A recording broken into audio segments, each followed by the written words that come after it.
সুজলা সুফলা শস্য শ্যামলা আমাদের এই সোনার বাংলার। টাঙ্গাইলের ভ্রমণে গিয়েছিলাম কয়েকদিনের জন্য। টাঙ্গাইল আমার প্রাণের শহর, জানের শহর, ভালোবাসার শহর, আত্মার সম্পর্ক। নদীচর, খাল বিল, গজারির বন, টাঙ্গাইলের সারিতার গরবের ধন। এটি একটি টাঙ্গাইল নিয়ে ছড়া। টাঙ্গাইলের পোড়াবাড়ির চমচম, টাঙ্গাইলের তাঁতের শাড়ি, টাঙ্গাইলের অপরূপ প্রকৃতি সব কিছুই প্রসিদ্ধ। এত ভালো লেগেছে, এত আনন্দের রেশ নিয়ে এসেছি। গিয়েছিলাম মিষ্টি পট্টিতে, জয়কালী, গোপাল মিষ্টান্ন ভাণ্ডার, এগুলো তো আগে থেকে অনেক নাম করা প্রসিদ্ধ। ঘুরতে গিয়েছিলাম শাপলার বিলে, বাসাইলের অন্যরকম ভালো লাগা নিয়ে। বাসাইল বিলের সেই লাল শাপলা, সাদা শাপলার সৌন্দর্য মুগ্ধ করেছে, বিমোহিত করেছে। নৌকায় বিলের জলে ঘুরে বেরিয়েছি। গিয়েছিলাম তারপরে বাসাইলের বাসুলিয়াতে।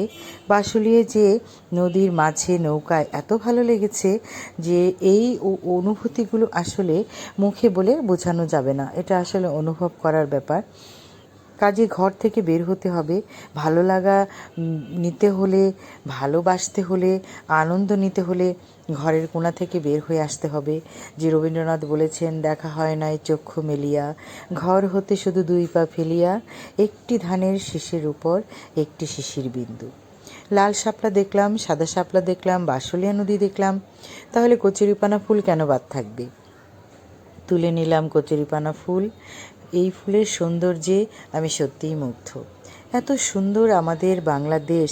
এই যে নদীনালা, বিল, ঝিল, লাল শাপলা, সাদা শাপলা, এই যে কচুরিপানা, এই যে খোলা আকাশ, এই যে নৌকায় ঘুরে বেড়ানো, এই যে নদী, এই যে মাঝি মাল্লা, এই সব কিছুই সবুজ ফসলের ক্ষেত মুগ্ধ করে তোলে।